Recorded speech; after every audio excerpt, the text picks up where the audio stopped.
Hello everyone, আমি গৌরী। আরও একটা নতুন ভিডিওতে তোমাদের সবাইকে স্বাগত। আশা করছি তোমরা যে যেখান থেকে ভিডিওটা দেখছো অনেক ভালো আছো আর সুস্থ আছো, আর আমরাও অনেক ভালো আর সুস্থ আছি। তো চলো, আজ আমি ভিডিওটা একেবারে সকাল থেকে শুরু করেছি। আর আজকে তোমাদেরকে বলে রাখি, আমি যে আমার প্রত্যেক দিনের লাইফস্টাইল নিয়ে ভিডিও বানাই, আজ কিন্তু সেরকম একেবারেই নয়। আজকে একদম ডিফারেন্ট একটা ভিডিও তোমাদের সাথে শেয়ার করব। আর তার বিষয়বস্তু থাকবে মাম্মামকে আমি আজকে সারাদিনে কিভাবে রাখি আর কি খাওয়াই। কারণটা হচ্ছে মাম্মাম আজকে ফার্স্ট টাইম সলিড ফুড খাবে, তো সেই কারণেই ভিডিওটা বানানো। আর ওকে কি কি সলিড ফুড আমি খাওয়াই সেটাই তোমাদের সঙ্গে কিন্তু শেয়ার করব। তো চলো, তোমরা যারা যারা ভিডিওটা দেখছো, আশা করছি কেউ স্কিপ করে যাবে না, ফুল ভিডিওটা দেখবে আর তোমাদের ভালোও লাগবে। তো চলো আমি ভিডিওটা শুরু করি। তো সকাল সকাল ঘুম থেকে উঠে গিয়ে আমি নিজে ফ্রেশ হয়েছি আগে। আর তারপরে দেখি 8:30টার দিকে উঠে গিয়েছিল। আর ওই জন্যই ওকে আরও আমি তাড়াতাড়ি করে ফ্রেশ করে নিয়েছি। আর যেহেতু ও খাবে আজকে সলিড, তো তাই জন্য না কালকেই আমি একটা খাবারের লিস্ট বানিয়েছিলাম যেটা ওকে সারাদিনে খাওয়াবো। তো সেই অনুযায়ী আমি আজকে থেকেই শুরু করেছি ও সলিড ফুড খাওয়ানো। আর এছাড়াও কিন্তু ও পাশাপাশি আমার বেস্ট মিল্ক যেভাবে খাচ্ছিল সেভাবেই খাবে। তো ডক্টরের কাছ থেকে জিজ্ঞেস করে এসেছিলাম কী কী খেতে পারবে। তো ডক্টর বলছিলেন একজন ডায়েটিশিয়ানের কাছে যেতে। তো ওনার ওখানেই ডায়েটিশিয়ান বসেন, তো তার কাছ থেকে আমি একটা চার্ট নিয়ে এসেছি। তো সেই অনুযায়ী আমি কিছু চার্টের থেকে কিছু খাবার বেছে নিয়েছি, আর সেগুলোই আজকে ওকে দেবো। তো চলো তোমরা ফুল ভিডিওটা দেখো, তাহলে বুঝতে পারবে ও কী কী ফার্স্ট দিন খেলো। আর সেগুলো সহ্য করতে পারবে কি না সেগুলোও কিন্তু আমাকেই বুঝতে হবে। তাই জন্য খুব সামান্য করেই খাওয়াচ্ছিলাম, যাতে ওর কোনো সুবিধা অসুবিধা সেটা আমি ইম দেখতে পারি কিনা বা কোনোটা বুঝতে পারি কিনা, সেই জন্যই। আর যেহেতু ফার্স্ট টাইম খাচ্ছে, তো তাই জন্য অল্প অল্প করেই খাওয়াবো। আর তোমরা তো দেখতেই পাচ্ছ তার খাওয়ার জন্য কতটা উৎসাহী। আর এটা না ও অনেক দিন থেকেই, যখন একেবারে ছোট ছিল তখন থেকেই তো আমি ওকে কোলে করে নিয়ে খাওয়াতাম। আর তোমরা তো জানোই আমার শাশুড়িমা বাড়িতে থাকে না, তাই যখনই যেরকম পরিস্থিতি হয় ওকে আমাকে সেইভাবে নিয়ে থাকতে হয়। তো ও তো বেশিরভাগ সময় ওই খাওয়ার সময় কান্না করতো, তাই জন্য ওকে খাওয়ার সময় কোলে করে নিয়েই তারপর আমাকে খেতে হয় প্রত্যেক দিনে। তো সেটাই না ও দেখে দেখে হয়তো একটু অভ্যস্ত হয়ে গিয়েছে। আর ও তো মাঝে মাঝে থালাতেও হাত দিয়ে দেয় ওই থালার ভাতগুলো নেওয়ার জন্য, কিন্তু থালাতে হাত দিলেও ভাত নিলেও সেটা কিন্তু গালে তুলতে এখনও জানে না। তো ওই যে ওর জন্য আজকে করেছি, প্রথমটাতেই করেছি ডিম সিদ্ধের, একটা ডিম সিদ্ধ ফুল ভালো করে সিদ্ধ করা ডিম, তার যে কুসুমটা হয় সেটাকে 4 ভাগ করে একটা ভাগ আমি ভালো করে পিষে নিয়েছি, মানে চামচ দিয়ে দিয়ে। তারপরে ওটাতে একটু জল দিয়েছি, উষ্ণ গরম জল দিয়ে ওটাকে ভালো করে মিক্সড করে তারপরে ওকে কিন্তু খাইয়েছিলাম। ওটা ছিল ওর 8:30 9টার মধ্যে কোনো একটা খাবার খাওয়াতে হয়, তো সেই 9টার মধ্যের খাবারটা আমি খাইয়েছিলাম। 8:40-এর দিকেই ওইটা খাওয়া কমপ্লিট হয়ে গেছিলো। আর এখন কিন্তু মা কাজে চলে গিয়েছে, আর ততক্ষণে রান্নাবান্না সমস্তটা কমপ্লিট করে নিয়েছি আজকে। আর আজকে শুধু ভেবেছি মাম্মামের যেহেতু প্রথম দিন খাওয়াচ্ছি, তাই ওকে আমি বেশি করে লক্ষ্য দেবো, দেখি কোনো অসুবিধা বা সুবিধা হয় কি না। তো এখনও অবধি কোনো রকমের অসুবিধা আমি দেখতে পাইনি, ও কিন্তু বেশ ভালো মতনই আছে, কোনো অসুবিধা হচ্ছে না। তো এদিকে তোমরা দেখতেই পাচ্ছ মাম্মাম এখন খেলা করছে।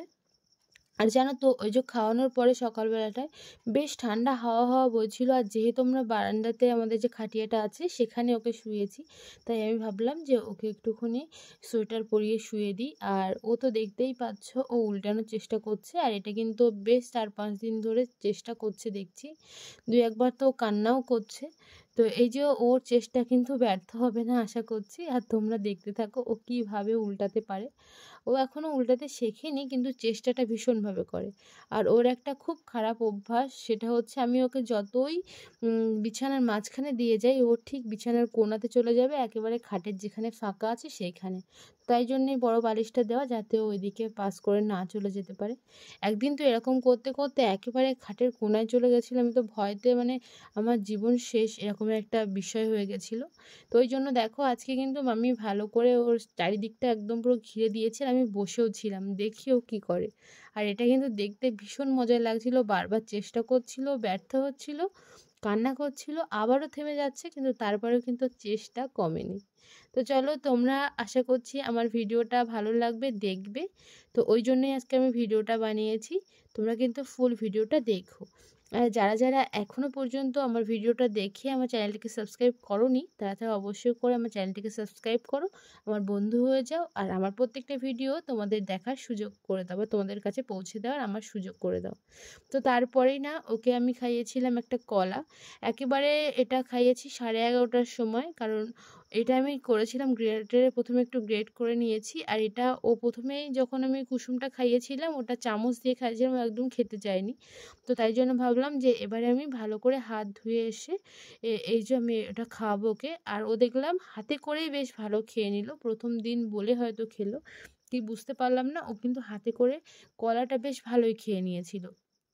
আর যেহেতু কলাটা মিষ্টি, মিষ্টি, ও মনে হয় সেই কারণেই ভালো খেয়েছে। আর এটা কিন্তু সিঙ্গাপুরি কলা বা অন্য কোনো কলা না, এটা একেবারে কাঁঠালি কলা। হ্যাঁ, বাজার থেকে কিনে আনা সেই কলাটাই ওকে খাওয়ানো হচ্ছে। সিঙ্গাপুরি কলা কিন্তু আমি আমার বাচ্চাকে প্রথম দিন খাওয়াইনি। তো এদিকে দেখতেই পাচ্ছ ওকে আমি কলাটা একটু, একটু করে খাওয়াচ্ছিলাম আর ও কিন্তু বেশ ভালোই খাচ্ছিল। আর ও মাঝখানে ওই সকালের টিফিনটা খেয়ে একটু ঘুমিয়েও পড়েছিল। আর যেহেতু এখন ওর 11:30 বেজে গিয়েছে, তাই ওর কিছুক্ষণ পরেই তো স্নান করবে। 11:40-এর মধ্যেও স্নান করানো কমপ্লিট করি। তো ওই জন্যে ওকে তাড়াতাড়ি খাইয়ে নিচ্ছি, নিয়ে কিছুটা রেস্ট দিয়ে ওকে চ্যানও করাবো। কারণ বেশি বেলা হয়ে গেলে ও আবার স্নান করলে ও যদি ঠান্ডা লেগে যায়, যেহেতু ও প্রত্যেক দিনই 11:30 থেকে 11:40-এর ভিতরে স্নান করে নেয়, তাই জন্যই না ওকে তাড়াতাড়ি করে আমি খাইয়েও নিচ্ছি। তাড়াতাড়ি মানে কি, ও যতটা তাড়াতাড়ি খেতে পারে। আর ও আমার এমনই বাচ্চা, খুব তাড়াতাড়ি খেয়ে নেয়। ওর মুখ ফাঁকা যায় না, ফাঁকা গেলেও কান্না করে। তো চলো ওটা খাওয়ানো হয়ে গেছিলো। তারপরে আমি ওকে স্নান দান করে একটু রেখেছিলাম বাবুর কাছে। তো বাবুর সাথে খেলা করছিল, ততক্ষণে আমি আরও কিছু কাজ করে নিচ্ছিলাম। তো জানো, ও সকালবেলা থেকে এতবার খাইয়েছি কিন্তু কোনোবারই কিন্তু জল খাওয়ানো হয়নি। কারণটা হচ্ছে এখন আমরা জল ফুটিয়ে পারিনি, তাই জন্য। আর এই কাঁচের বোতলগুলো তো তোমরা জানোই, সেদিনকার গেছিলাম বাজারে, তো ওখান থেকেই এনেছি। আর ফ্লাস্কটা আমার ছিল আগে থেকেই। তো এগুলো আমি ভালো করে ধুয়ে নিয়েছি। আর এগুলোতে না মা করে গেছিলো গরম জল, তো সেগুলো ফুটিয়েছিল। আর আমি কিন্তু এটা একটা রুমাল 8 ভাঁজ করে তারপরে সেই জলগুলোকে ছেঁকেছি। ছেঁকে তারপরে ওই বোতলটাতে রেখেছি। আর ওটা কিন্তু আমি প্রায় 3 দিন মতন খাওয়াতে পারবো ওকে। তারপরে ওটাকে ফেলে দিতে হবে, না আমি খেয়ে নিতে পারবো। তো আমি তো এভাবেই ওকে জল খাওয়ানোর জন্য প্রস্তুতি নিয়েছি। তোমরা আমাকে জানিও তো এভাবে কি বাচ্চাকে জল খাওয়ানো যাবে? তো তাহলে আমি সেইভাবে আবারও তোমাদের কথা শুনে আমি অন্য কিছু করব। তো তারপরে ওকে খাইয়েছিলাম জল, কারণ জলটা সেকেছি আর তারপরে ওকে কিছুক্ষণ পর আমি জলটা খাইয়েছি। তো জল তো খাওয়া যেমন তেমন, ও জলের বোতল নিয়ে যথারীতি খেলা করছে। আর আমি প্রথমে ভেবেছিলাম যে জলটা চামচেই খাওয়াবো, কোনো যখন বোতল আমি ইউজ করছি না প্লাস্টিক, তো করবো না। কিন্তু ও দেখলাম চামচে জল খেতেই চাইছিল না, তাই আর খাওয়ানোও হয়নি। আর এদিকে দেখো ওর কিন্তু এখন স্নান করে কমপ্লিট। আর স্নান করার পর একটু কান্না করছিল, তাই জন্য কিন্তু আমি ওকে একটু থামানোর চেষ্টা করছিলাম। কিন্তু ও তো ওর যখন ইচ্ছা হবে কান্না করবে, যখন ইচ্ছা হবে হাসে। তো এটাই হয়তো বাচ্চাদের নিয়ম। তো আমি আর কিছু বলছিলাম না, ও হাসছিল, খেলা করছিল। তো আজকে চলো দুপুরের খাবারে রেখেছিলাম ভাত, গাজর সিদ্ধ আর ডাল সিদ্ধ। সমস্তটা সিদ্ধ করে আমি ভালো করে ম্যাশ করে নিয়েছি। আর ওকে কিন্তু আমি দুপুরবেলাতে এটা খাইয়েছিলাম। আর ও ফার্স্ট টাইম এটা দেখলাম বেশ পুরোটাই খেয়ে নিল। সকালের খাবারটা একটু খেয়েছিল, তারপরে 11:30টার খাবারটাও কিছুটা নষ্ট করেছিল। কিন্তু এই ডাল আর ভাত আর যে সবজি সিদ্ধটা, গাজর সিদ্ধটা, এটা কিন্তু ও পুরোটাই খেয়েছিল। এটাতে একটু নষ্ট করেনি, কারণ আমি এটা একদম কম পরিমাণে নিয়েছিলাম। বলতে পারো 1 চামচ ভাত আর 1 টুকরো গাজর, সঙ্গে একটুখানি ডাল। ওটাই আমি ভালো করে প্রেসারে 10 থেকে 12টা সিটি মেরেছি, মেরে সেইটুকুই ভালো করে ম্যাশ করেছি, ম্যাশ করে ওকে খাইয়েছি। তো দেখলাম ও এইটা পুরোটা খেলো। খাওয়ার পরে ও কিন্তু ঘুমিয়েও পড়েছিল। আর যেহেতু প্রথম প্রথম খাচ্ছে, তাই আমি ওকে প্রথমে এভাবে কোলে করে খাওয়ানোর চেষ্টা করছিলাম, কিন্তু ও দেখলাম খেলো না। তারপরে কিন্তু আমি ওকে আবার রাত্রিতে খাইয়েছিলাম শুধুমাত্র গাজর সিদ্ধ। তো তোমাদের ভিডিওটা কেমন লাগলো অবশ্যই জানিও। আজ এই পর্যন্তই, দেখা হচ্ছে অন্য একটা ভিডিওতে। ততক্ষণ পর্যন্ত সবাই ভালো থেকো।